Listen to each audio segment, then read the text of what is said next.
our Changemaker series. This is Confessions of a Changemaker, how to really avoid making the mistakes that we've made as we've been growing our businesses. And we want to get you that step ahead, want to make sure that you also, those of you that are coming to the Vision, Voice and Visibility Summit next week, I can't believe it's next week, all know each other, and that you get to know a little bit of a deeper background beyond the brand of the people that you're going to be hanging around and networking with. And for those of you that aren't coming, or maybe you're live streaming in, it's an opportunity to get to know our change makers a little better. So today I'm super excited. I'm going to welcome on this amazing woman who just, like, when this woman steps in the room, boom, she's just got this amazing smile and incredible energy. Just to talk to her is just, it will light you up. Even just watching this, like, it will come across through the screen and light you up. She's built an incredible business, has just such amazing marketing ideas around it. And actually, we've been orbiting in the same kind of networks for a long, long time. So I'm delighted to welcome on Celia. Celia, hello. Hello, hi, wow, what an introduction. You got me, wow, what an introduction. Oh, it's on where Let's see if we can get going. Hang on, we're trying to bring Celia on. Oh, we love a good technology gremlin.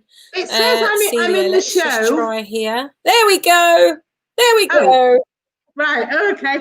It did say I was in the show before, but wow, just what a little bit of a technology gremlin going on there for a minute, I think. Wow, well, what an introduction. What can I say, Sammy? Wow. Well, let's give it all of the juice that we can. We can't really see you. You've got like a black a shadow going over. There might be something over your camera or something that's just holding it back a little bit. Let's just see. Oh, can you hear me okay? Because it seems like there's a delay going on in the recording.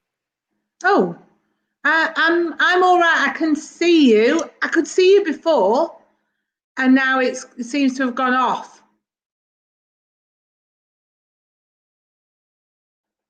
Oh God, what?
Okay, I think we're back. Oh, right. Oh, I was just messaging you. After that amazing oh my goodness. Well. I know. Well, I would say let's just start again. Let's just start all over again. It was like I put it on my screen and then it would let me go back to you. For those of you that are watching, thank you for bearing with us. Okay, so let's start that all over again. Welcome to today's Changemaker interview. This is a whole series called Confessions of a Global Changemaker, and it's all about how to avoid making those painful mistakes in your business you don't need to make because we've already made them. And for those of you that are coming to the Vision, Voice and Visibility Summit in just a week's time, I want you to get to know this Wonder Woman of wow, this amazing woman who, when she walks in the room, she just lights it up. She's got a smile, literally, that you can see from space. And she has an incredible business, has got a great marketing mind, and just has done the most incredible things. And I want you to have a little bit of magic. Let's sprinkle some Celia magic on you today. So welcome, Celia. Yay! Wow, I'm just blown away having heard that intro twice. I'm like, wow. No, amazing. Thank you very much, Gary. I'm really delighted to be here today. Really, really delighted. Celia, I can't wait to get Can you hear me now? Because obviously we've been, yeah, I can. We've been hanging around in the same circles for a long time. We've been part of the same networks. We bumped into each other again about 4 or 5, maybe even 6 months ago now at a mastermind in Manchester. And I only got like this microscopic little insight into what you're doing. So tell me, because I'm dying to know. What is it? People, as we know, with Simon Sinek, he says, people don't care what you do, they care why you do it. So why do you do what you do? Why are you so passionate about it? Why do you keep doing it? And what's next for you? Oh, honestly, well, I've just been on this journey which you can never imagine. And I feel like I've had such a huge huge length of experience. I don't think there's an experience as an entrepreneur that exists that I haven't been through. And so now I'm in this place where I've just written a book of my experiences, because I just feel I've learned so much. And I feel like I don't want anybody to go through the problems that I went through. And if I can form a sort of roadmap or something, that if you were going to, basically, I transformed a neglected rundown farm into, we're now a multi-award winning wedding venue. And all the lessons that I've learned during the past 7 years that I've been trading, I've put them all into this book. And I just want to make sure that people can learn the lessons so they don't make the same mistakes. I love that. And so you've literally taken something that could have been left to just be ruined, and you've turned it into an award-winning venue that's changing lives for all the people that come into contact with what you're doing. I just love it. Yeah, I mean, I think that it's making nice, great experiences. People come. I mean, obviously, everything about weddings is an amazing day and amazing experience in the whole thing. So it's a nice story of how this rundown, neglected farm that really wasn't, what on earth do you do with these farms except turn them into housing, is now this venue that employs local people, has won awards, has secured the future of the local, it's visitors coming from all over the local village. It's affecting the hotels, pubs, local shops in the area, and it's a nice sort of success story. It is. It really is. But I mean, is running a venue like that been your background? Is this a new thing for you? Like, how did you get into this? Honestly, I was so far apart from this, which is why I kind of wrote the book. I was a director in the NHS. I had no experience of doing anything like this. I was 14 years in the NHS, who one day decided I was suffering at the time from, I was a turnaround director. I had to basically make a lot of savings in the NHS for a huge project. And I was suffering at the time from, I just had a baby, I went back too early, and basically I was suffering from stress, corporate burnout. And when you're driving to work and you're having chest pains, when you are, you're on a board meeting and thinking everybody's kind of against you and you're not delivering and you start seeing yourself as a failure, it's a bit of a wake-up call to think, what am I doing with my life? And I just decided I just wanted to get out and just do something completely different with my life. And that was the start of the whole journey. So it was not the background that prepared me for running a farm, transforming a farm, and ending up with bow tie wearing llamas. Where did that idea come from? Well, honestly, so if I kind of talk about where a little bit of the journey and what happened, when I first did this, I've always been crazy about going to courses and things like this. And so I had this stress in my life and I resigned, and I wanted to know, what on earth was it about stress? What is it about a condition that one minute you can be kind of a high flyer, career driven, ambitious person, and the next minute you are literally a crumbling wreck. You're tearful, you can't sleep, you're irritable with your partner and your family, and it's just this condition. And I became obsessed about this condition, want to know what on earth was it. I ended up doing a qualification in stress management and organizational stress management, and part of the course was you had to design this perfect business or building to manage stress.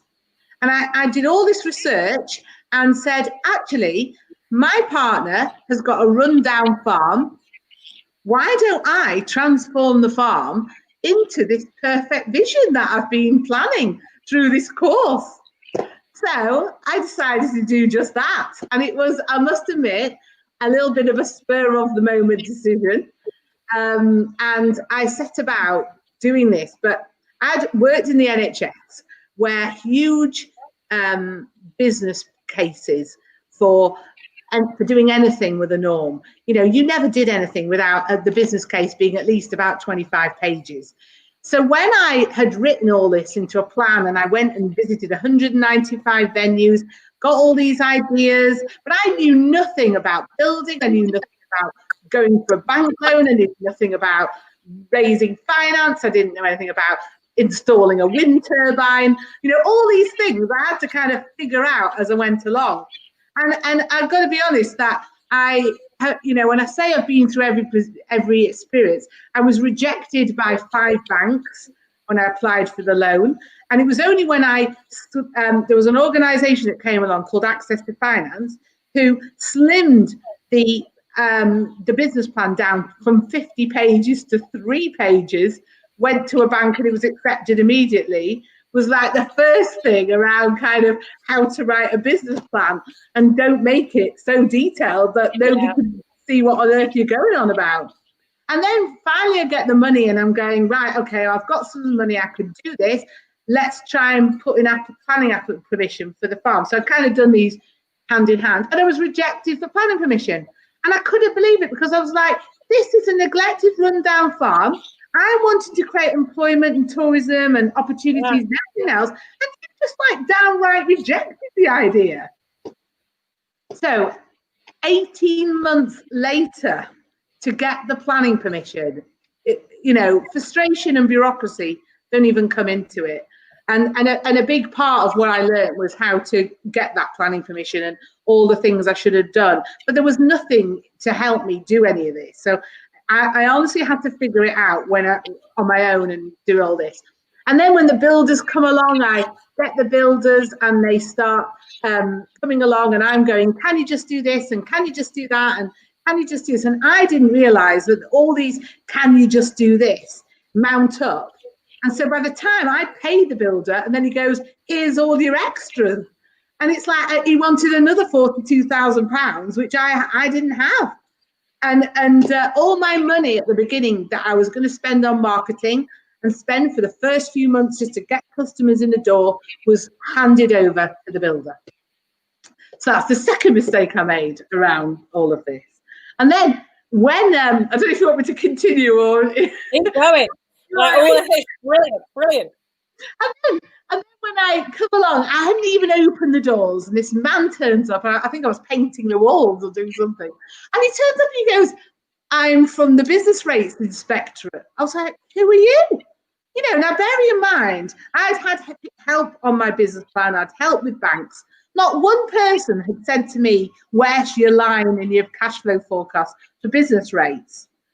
And because we didn't pay business rates in the NHS, it's like that never appeared in the NHS. So it's like all these terms were a bit alien to me. And as a result, to cut long story short, he presented me with a bill for £17,000 when I wasn't even trading. And I was like, well, how am I supposed to pay this?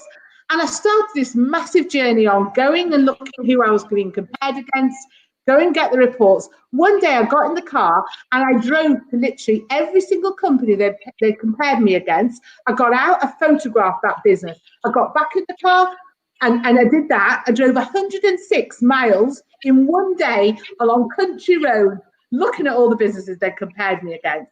I go back and get the financial company's house and get their information and find that the businesses they valued me against were like earning in excess of £1 million. Why on earth would I be branded in the same category as businesses like that? And when, you know, it's common sense that when you're branded against something like River Cottage, and River Cottage is paying less in business rates than you've got to think there must be something wrong. You know, so that was like the next thing that sort of went wrong. And it's just this genuine lack of common sense. I ended up in a tribunal for business rates because I was like, I am not dealing with this. I'm going to fight this. And luckily, the National Farmers Union at the time came with me to the tribunal. And I was like, farmers, just because they've got big premises, because you have to have it big, because you have to go with the original footprint because of the planning permission. It doesn't mean to say that, and all the business rates are calculated on the size of your business, as in, you know, not in turnover, but in physical size. So like you do before you even open the doors. So that was the next thing. So ending up the tribunal. So I won that. And then another court appearance for some website that the man took me, I don't know. And then, so all these things. And then I had all these staff. I suddenly realized sooner that I needed 24/7 HR advice, non-stop HR advice, because hospitality, chefs are a different type of caliber. You know, luckily I've got amazing chefs now, but at the time I went through a lot of chefs to find the right one.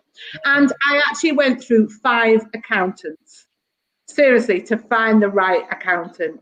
And it was only, and when you have an accountant or a bookkeeper who you get a letter saying for the VAT office saying you're having an inspection, and the response of the bookkeeper goes, oh, I think I've done my bit here now, I'm going. It's like, you cannot make this up. Well, I was going to say you couldn't write it, but you just have in your book. Literally. I mean, and then needless to say, people give up at just the slightest thing, but you're just like, no, this is happening. This is my vision. It's going to happen, and nothing is going to stop it. I do think that the more you do entrepreneurship things, it's a test of resilience. It's a test of who can stick it out. And I already talk about that flipping tipping point, but blimey, sometimes I did wonder when I'm ever going to get to this point. And I think, you know, one of the worst things, my turning point for the whole business and with the llamas and how this ended up was, in summary, I opened in March 13, and the whole of 13 and 14 was spent firefighting with bureaucracy, like I've just outlined. All these problems were going out. And it ended up that in 2015, December 2015, I was bankrupt, nearly bankrupt. I didn't declare it, but I was effectively no money. I had just been sent a VAT bill, and I rang up the VAT office to say, oh, I'll pay this on a credit card. And I'm going to be honest, I managed my way through the second year because of this overspend of the builders through credit cards. They thought I was an NHS director. One would come along going 0% finance for 36 months. I'd be like, yes. And another one would come, and another one would come. And I was just balancing it on all these credit cards. Wow. They all thought I was an NHS director. They hadn't done their due diligence. I wasn't going to tell them otherwise. You know, this was happening. And so then, as a result, I rang up the VAT office to pay this bill, and she went, we will not accept the credit card. And I was like, well, what on earth am I going to do? And she said, you can't pay by credit card, and I'm sorry, but you can't. And and the bill was about £8,000. I was like, where on earth am I going to get this £8,000 from? It was just one of the worst. Here I was in a hospitality business at Christmas, and I had no bookings and nothing else, and it was just the worst time. I'd mortgaged my partner's farm against this business. He stood not only to lose his farm, but then the reputation of the business, honestly, is a 4th generation family business, and you can just imagine. And I had to go hand in cap or cap in hand to my mum. And it was so awful. I had to write the whole thing down on paper because I couldn't bring myself to say it and tell her. And so I wrote it on the paper and I said, I have a plan to get out of this, but I am going to need to borrow from you this money. And it was awful. She was 70 odd. And, you know, one of the worst experiences to borrow off your mum at that age was just one of the lowest points that I'd been through. But I said, I'm going to get out of this. And because of that, I went back home with my mum a little bit, because, you know, you get to 40 odd and it also happens and you need your mum still. And so I went back home and clearing out her cupboards, and she found this bag of bow ties. And I said, and she said, my dad had left, and she said, what am I going to do with this bag of bow ties? And I went, literally, give them to me. I'm going to try sticking them on a llama. And that's the extent of the decision making I took about this bag of bow ties. And I got the bag of bow ties, and after Christmas, I said to the guy who ran the bow tie, just take this bag of bow ties and stick it on a llama and just tell me when you've done it and I'll take a photo. And it was, you know, and I got in there and he said, come on, I've managed to get them on the llamas. And I walked in and there was this animal with a very full neck, which was perfect for bow ties. And I clicked the picture, put it on Facebook, and everybody went crazy. And everyone wanted to know about the bow tie wearing llamas. And from that point, it just went from, we kind of tried out weddings, but we weren't a wedding venue at that point. And we went from 2 weddings to 15 to 43, and it continued to grow. And that's why I called it, you know, it's about, the book's about a crazy idea, how a crazy idea can transform your life and grow your business, because it was the crazy, and I mean, even getting llamas in the first place. I was an NHS director, and I'm kind of saying to my mum, I'm quitting my job to go and look after llamas. She thought I was bloody gone mad. So, you know, all of this is just the story, and then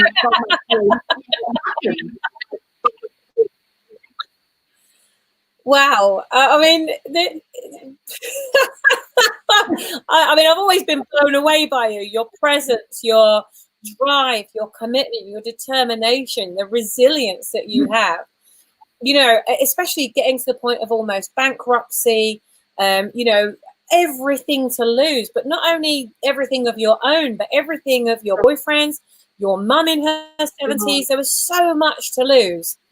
Like, what kept you going through that? What was it within you? What do we as entrepreneurs need to say? I remember when Celia said that, I'm going through that now. This is what I need to think. What was it that was going through your head? What kept you going? I mean, well, what could I do? I'd transformed his farm. What on earth was I going to do with it? You know, he'd left that farm in a mess. I mean, he couldn't go back to putting it as a house conversion because it had a flipping cookery school in it and whatever else. And it was, and I think sometimes you just have to have that faith. You have to have that belief that it is going to work out, that you kind of know what you're doing and you know it's the right thing to do. But at times when all this stuff is just coming at you from everywhere, sometimes it can be so hard to believe that it is going to be all right, you know. But it's where I massively believe that entrepreneurship is just a true set. Is you know, the resilience is such a big thing. It's a test of resilience, and those who are resilient are the ones who get through it. And I think if you're not, you've got to be prepared from the outset to have that stickability, to know that it's going to be a bit of a rough journey, and you've got to be prepared to ride that. They don't call it the roller coaster ride for nothing. I just wish I'd had less bumps and a little bit smoother than what I'd kind of gone through. And I'm a great believer in that. I kept saying that tipping point, you know, that book, I remember who wrote it, but you know, at some point you're going to get that, and it is all going to happen. But honestly, it is about keeping the faith. And this is where it's not only the resilience, it's your partnerships, it's your family, it's all these people, because they're going, Celia, go back and be the NHS. You know, you've had your fun. what about the NHS pension? What about, even my partner's going, you haven't said it to you, at what point do we endure this? You know, how bad has it got to get till we sort of, you wind up to what you're doing?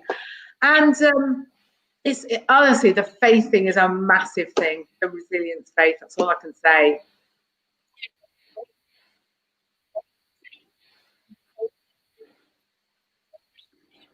Oh, have we got I put it, can you?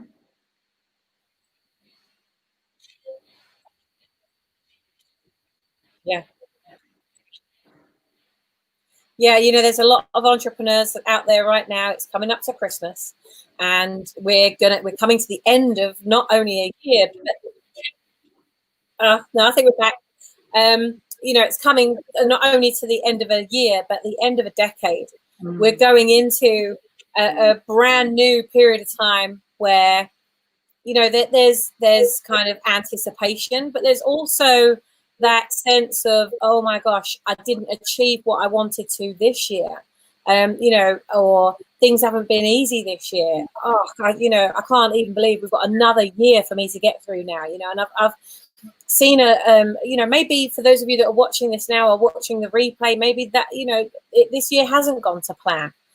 But I just pray that what Celia just said to you about having the faith, having the resilience, having the desire to keep going is what you've got to just keep doing. Because Celia, I'm sure there were many times that you could so easily have given up, especially surrounded by people saying, you had a great job, just go back to it. What, you know, stop playing now. It's time for you to go and, you know, grow up, get a real job. And, you know, I've heard that myself. And, you know, been surrounded by the people who, you know, they love you and they want to protect you and they want to keep you safe. So they want you to go back to your comfort zone because that's where they're safest, you being. Yeah. So, you know, and also having a young family as well. I mean, your son's still fairly young, I believe, isn't he? Yeah. And he was at the time, you know, a toddler, you know, when I started all this. And I was lucky that I, you know, moved when it was being built. I moved to live on the farm, so it was easier to do this with him. And there was a local nursery as well in the village, so you know, in that respect, I was lucky. But as you say, and at some point, you know, I was, you know, I ended up with 14 things from this farm. Honestly, I kind of was, you know, and I kept trying all these things. Like I did, you know, originally did start off, the llamas came in originally for llama trekking. You know, I was like, what animal can I put in these stables that will survive the winter and are not a lot of work to look after? I know, llamas. That was the craziness of all this. But then I was doing these courses. I had a cookery school, we had butchery courses with children's parties. This kind of like life, big events, restaurants. There was weddings, parties, a petting farm even, you know. At some point, at one point, I had 26 pigs, you know, crazy. But it was just desperation to survive. Yeah. Problem is, I kept going, people kept going to me, why don't you just do this? Why don't you do this? Why don't you do this? And I was like, yeah, okay. And there were just this mishmash of all these little things, not, you know, on their own they were good, but put together, and you're trying to do a business that on one hand is saying they're a cafe with a petting farm, and on the other hand is corporate events and weddings. They just didn't go together. And it was only when I cut it all back and in December 15 decided I was just going to focus on weddings, and that's when the business went whoosh, and in terms of growth. Do you think it was because you were just focused on one thing and you didn't have you know, it's like people have 2 or 3 or 10 things going on all at the same time, you know, and of course you're getting 10% return on that and 8% on that and 20% on that. And it's like, none of this is working, but you're getting all these little percentages back in return for the little percentage of energy you're putting into it. So do you think that was the biggest thing, was just giving your 100% commitment to one idea? It was also that, you know, when we were a cafe, and I was sometimes in the kitchen, being a waitress, being on the bar, and I was focused on my time on running the cafe, when actually the cafe may have brought in, say, £500, but if I'd have just and it only went good when I stopped the cafe, and stopping the only thing that is bringing you money in at the time, and having to stop that, but that actually if you stop this but you focus on something else, it will work, was again, everyone's going, my God, you're stopping the cafe, but I just couldn't do it, because some days the cafe would be ram-packed in the summer, and then nobody would be here in the winter. And inconsistency. And when I got into weddings, which are planned in advance, everyone, where you are, you've got the dates, you can work your staffing out, you work your food, you work your costs, you don't have to buy all this food and waiting for somebody to turn up. When it comes to a planned model, it's far easier than running. I honestly take my hat off to anyone who runs a restaurant or a cafe, because it is so hard, unless you're in a city centre, to predict who's going to come in the door. And you've still got to staff it, because what if somebody turns up?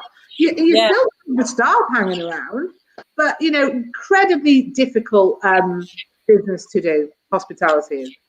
Yeah, I mean but all of the things that you've said are totally replicable in every single industry. So create something that's predictable, to keep the faith that if you've created something that's predictable and can be repeatable, that and memorable for other people. So now you've got a brand, you've got a vision, you've got values behind the organization. You bring team in or outsourcers who share those same values. As you said, you went through a number of chefs and a number of accountants before you found the right one. I think, gosh, there's so many lessons in just this one, I think like 30 minutes that we've had together so far. Even down to that, there's so many people that stay with the same accountant, even though it's not right for them. There's so many people that stay with the wrong supplier because they're scared of, but then what? And I've totally been there. And the thing is, there's always something else that is meant for you on the other side, but you have to follow your faith and follow your gut instinct. The minute that you've got that faith, but you're not following the gut instinct, is you got a foot on the accelerator and you got a foot on the brake at the same time. I mean, it must have been hard for you to have conversations with those people to let them go. What was going on through your mind the first time you had to do that? Yeah, but some of them were their own fault. I mean, and again, I've been through every conceivable flipping staff scenario you can go through. Yeah. And this is why I wanted the 24/7 HR support, because sometimes you are there at 4 a.m. and you can't sleep because something's on your mind. And now I at least have someone else to talk to. And somebody will be like, I can tell him, or what do we do, and things, because it's just the only place being an entrepreneur. Sometimes you can't share these things. Your partner's hanging up, you don't want to know it.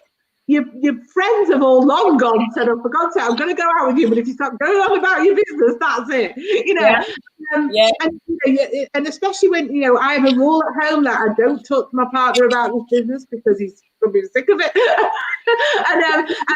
and I can't worry my mum anymore, and so, you need that network of entrepreneurs who are going through similar things, which obviously you've created, Sammy, and so you have that. But again, sometimes they, you have to be. I mean, it's like nobody told me until I read about the profit first system. And now, when the minute I got 6 bank accounts to be able to manage my finance, I only had one, and it was like, and then you protect the VAT the most critical thing is to protect the VAT, because if you can't pay it, you can't pay it. There's no kind of excuses as far as they're concerned. If you can't pay your VAT, you've not got a viable system, and they're very, very strict on that now. So I have an account for my day-to-day runnings. I have an account for my kind of profit and building expenditure, capital expenditure. I have one for my VAT. One for cancellations. Some people cancel the weddings when they book in advance, so they often want some money back, and if they paid in advance and stuff, so you have to be able to have that. I have like an emergency fund, and I have a staff fund for like a bonus thing. And I mean, again, when I put that in, I felt far more in control of the finances through doing that. And you can, and I mean, you know, I could then afford to do all this extra thing because, you know, when I got my act together, I went on to transform. You know, when I first opened, I wasn't a wedding venue, and then the bit when I started after December 15, when, you know, put the bow tie on the alarm and everyone went crazy, but all the inquiries were for weddings. Everybody wanted to get weddings at the farm. So I had to again switch, and I'm like going to my mum and Stephen going, I've done these 14 things, but I think weddings are going to work. And they're like, what next? And I said, but the only place that I can do a wedding is in an indoor livery yard, which at the moment is full of sand and stables, and there's 8 horses in there. And it's like, so you've transformed all this part of the farm, spent so much money, and now you want to transform another part of the farm. And I mean, can you imagine the conversation? And I'm so lucky that they kind of went and got it. And it was only when, and I mean, when we first had the weddings, I had to, you know, my brother came up and literally in a few weeks cladded the whole, like the existing thing with wood. We rolled the floor and stuck a carpet down, and I found these military parachutes from eBay, and we just stuck them on the ceiling with a load of fairy lights. But people loved it, absolutely crazy. And now over time, I've transformed the barn, and the stables are now a full kitchen, obviously not, you know, and toilets and everything else on site that you would expect in any venue. But some of this is, I had to make all this and grow as I made the money, and as I got money in, I'd do something else. As I got money in, I'd do something else, and all of these things were just kept changing the business. And I think what is also really important, and I wish somebody had told me this at the beginning, is right from the outset, document how you do things, because it was only when I read a book called Traction by Gina Wickman, and it was when I read this book that it became an enlightening moment to say, you know, as an entrepreneur, I started this journey with sweat in the NHS, and I then had to sort of, you know, and I was ending up in a role that was becoming more stressful. I was doing, you know, 18-hour days as a minimum because I lived on the farm. I just couldn't go away. You know, it was all hospitality. Celia can have a word. Celia can have a word. You know, total with everything. And it was only when I read this book and I said to a team member who was just a university student, but he'd worked with me for quite a while as a waiter, Harry, I want you to go take this book, read it, and start documenting everything we do. And I sat there when we were doing weddings, and every single wedding, I kind of ran the first lot of weddings. And I remember I didn't have a wedding background. I kind of had to think, well, what goes in a wedding? And I, you know, I'm not even married myself. And so I had to set these things up, and then every single time there was a wedding, I would be the one with a clipboard writing down what happened, writing and briefing the staff at the end, going, actually, that was brilliant, but actually, if we did this next time, and if we did this, we could change it. So the next wedding, why don't we try doing this way? And we did this. And I'm not joking, I sat with that process for about 50 weddings until I got it right, until I knew that I handed the note and I said to all the staff, so it took about a year, a lot more than a year, about 18 months. And I handed these notes and said, follow that process. And when I got the staff to follow all the processes, do everything that I said, you know, document, you know, follow all the setup before a wedding, middle of a wedding, end of a wedding. You know, you can't cock up a wedding. It's the most important event that you ever have of anyone's life. You got to get it right. And so, and I was always paranoid about handing that over and not being there. You know, could they run these weddings? You know, and even if I wasn't there, I'd be worrying what they were doing and were they going to miss something and what have you. So I got to the point in May this year that I was able to take the entire month of May off. I went on a yoga retreat to Bali. I turned my phone off. I turned my emails off. And not only did the business run without me, but it it grew without me because they made bookings and sales and stuff like that. And so I kind of thought, that's it. I've kind of made it in the entrepreneurial world in terms of the freedom that people talk. I am still in, but I now only work in the business for 1 day a week. Wednesday is my firefighting day. I come in and it's all like, oh, they're all saying everything for me. But at least it's just 1 day that I have to endure that. And most of the time, to be honest, it's now more little things that they're not quite sure of. But, so the rest of the time I actually work from my home, which is, in the village, not actually here. But I mean, to go from that, but it took. And I really think the documenting of everything that you do is the most critical thing, because you can be an entrepreneurial and you can have this vision of freedom, but actually if you don't put the systems and the processes in place to document, you're going to be worse off than before you started. You're never one big mess. Especially if you're very staff or something like that. Yeah, and it doesn't really matter, I don't think, what business you're in, whether you're a coach and you're just seeing a couple of clients a week, or you've got a big business, or, you never know how it's going to grow if you're just starting out and you haven't put processes in place. If you've started it and you don't have a vision and you haven't got a business plan and you haven't got any of those things, it's going to kind of find its way. But how will you know what good looks like? Got nothing to measure it against.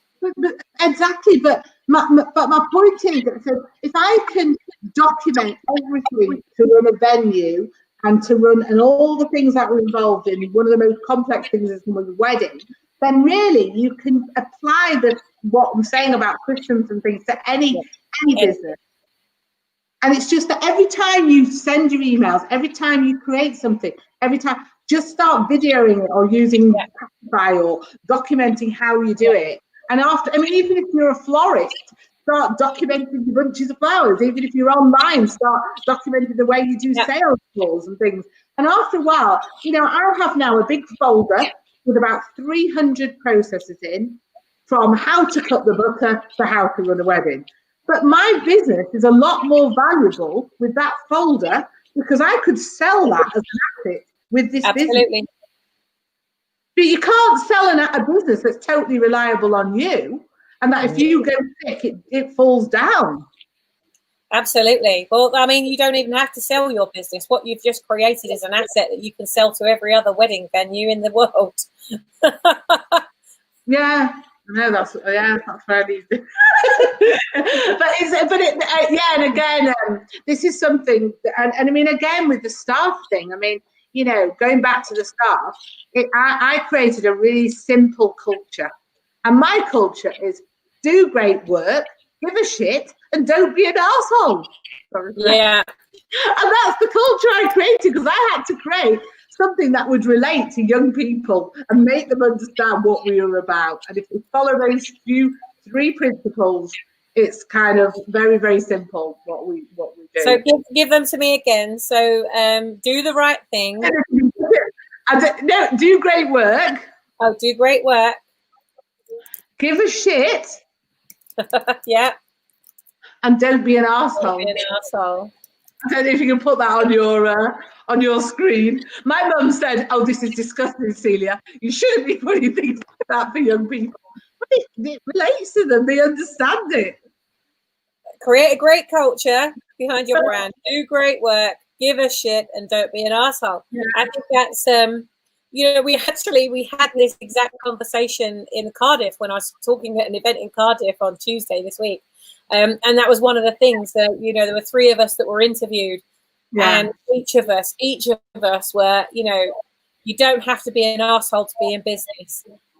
Whatever spirit that is that you create behind your brand, walk, talk, eat, sleep, live and dream it, don't go away from it. If you're this most amazing spiritual brand, then, you can't be getting wound up and frustrated with people and being an arsehole with everybody. It just doesn't match. Yeah. It doesn't match. All the things of that the staff that I've had to get rid of or have left have all been like that. They've all been stupid. They give a shit is, I think, so important, because it's how you relate to attitude, how you're going to turn up from work, from how you're going to look, from how you're going to present yourself, from how you're going to deliver customer service. And in those 3 words, just sums up so much that I've done in 2-page document on company values, which they just wouldn't remember. Yeah. You know, and some of these things you just got to keep it simple for people. Yeah. You know, and I have probably some of the most qualified waiters and waitresses because half of them are graduates. But it's kind of like sometimes you do need to keep, you know, kind of, and that's what you measure whether or not you're a good person against, you know, good team player. Yeah, and it's so important in any business that you're able to be that team player, and especially in a business like yours. John, hello, good to see you. John, www.process.st lets you put processes online, and it can schedule reminders too. Yeah, I mean, there's so many ways. There's so many ways you can do it. I mean, when we launched How to Build a Brand and started growing the team, I find it so much easier to speak than I do to type. And so the idea of typing up a shit ton of processes and systems was not my idea of fun. So I just headlined, okay, what is every system I can think of off the top of my head? And I created a video on each one. I got it up into Vimeo. I created a team training Vimeo channel within my account, so nobody else can see it other than my team. And then every time a team member asked me a question, I created another video and I did it.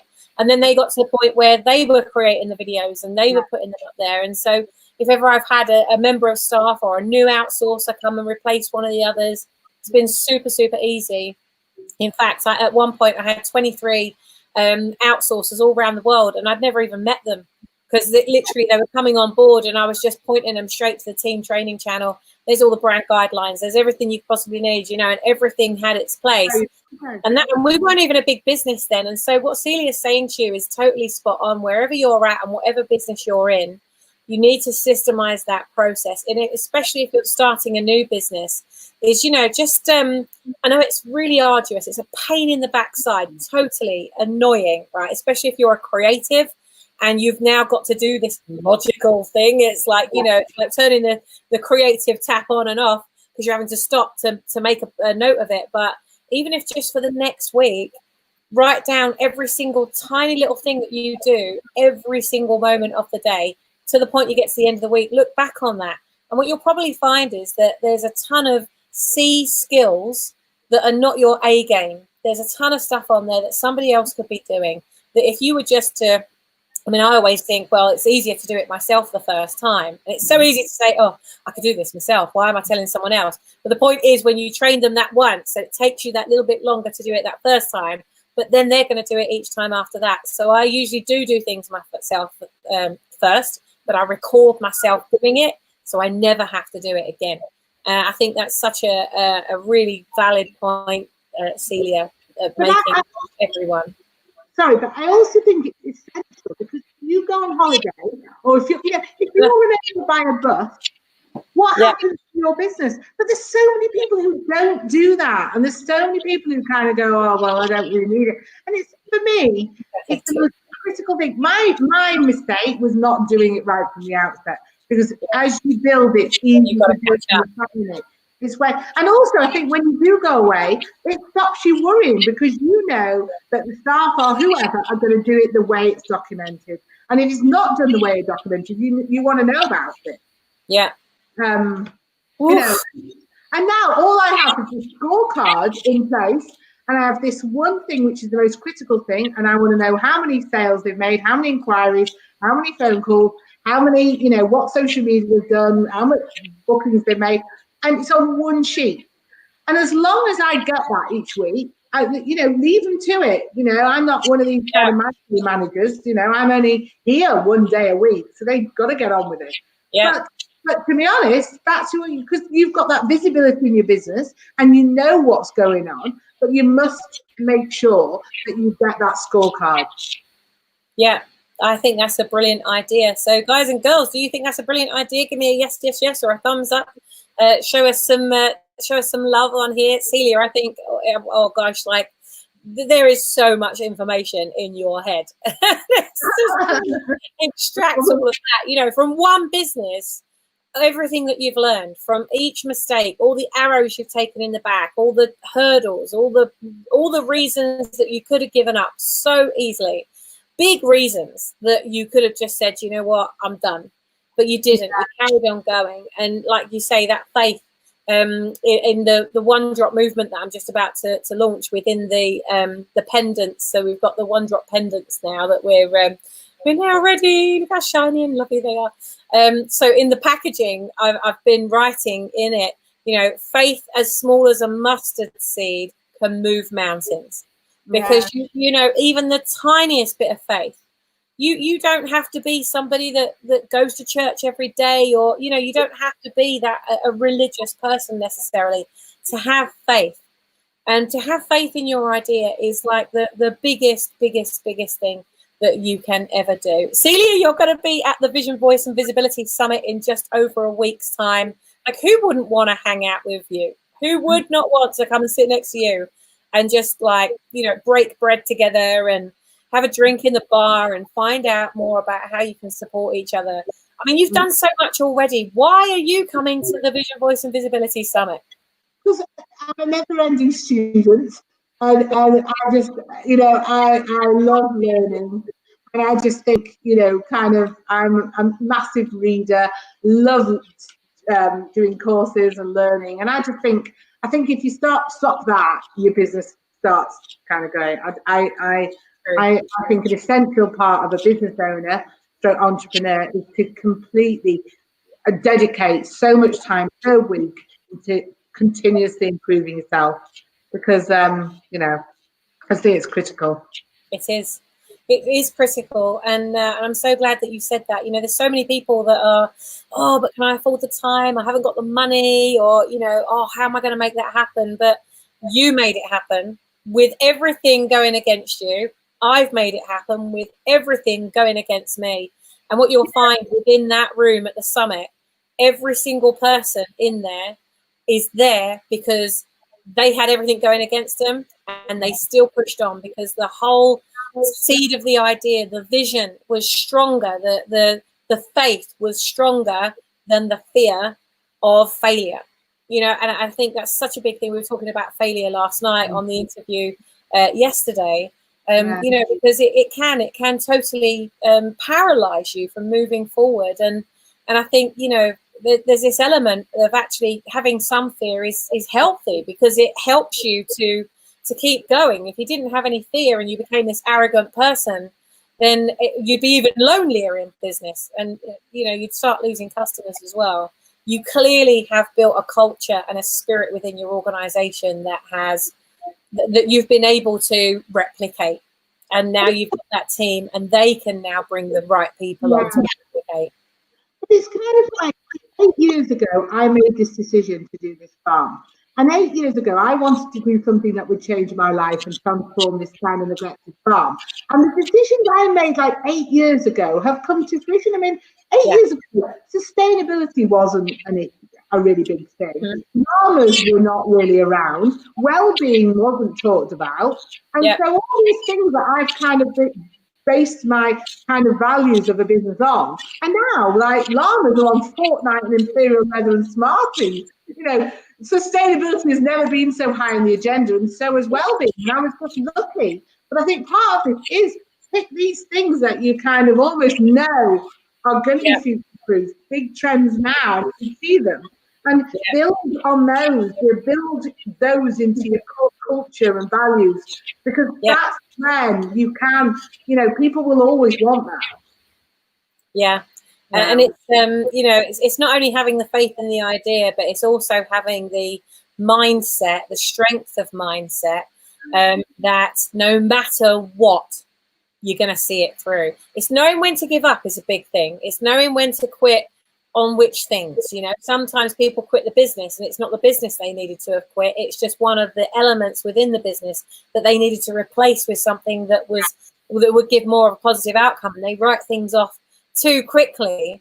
It's not the business that you need to write off. It's maybe a process or a procedure, a system, or lack of that system that we were just talking about then, that can be the massive fall down behind a business, and especially a cash flow system.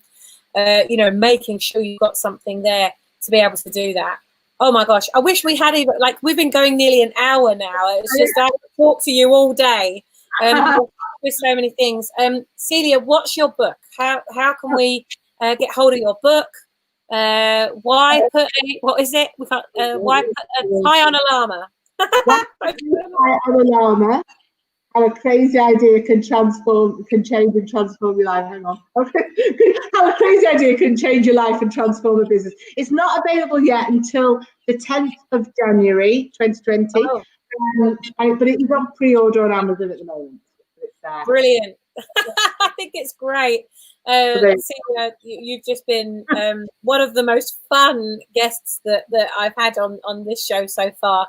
Yeah, so we've got a brilliant thank you so much, guys and girls, for commenting and everything. I can't see it just says Facebook user. Unless you enter your name, I can't see exactly who you are, but thank you for showing up. Thank you for showing up.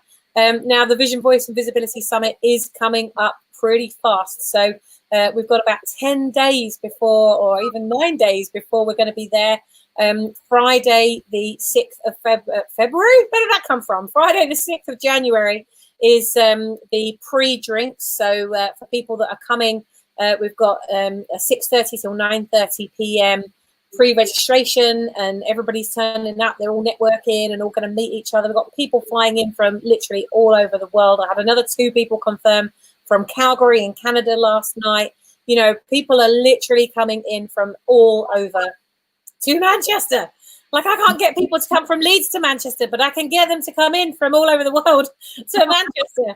So, you know, we're going to start that on the Friday, and then Saturday, Sunday, Monday is the event. We've got the awards ceremony on this Sunday evening as well. So Celia, bring your glad rags. You are going to get dressed up. They can do the red carpet special. Got a lovely meal. Got some brilliant awards for brand builders that have really gone out there and been that brand, regardless of everyone saying no, regardless of financial issues, regardless of all the shit that comes up.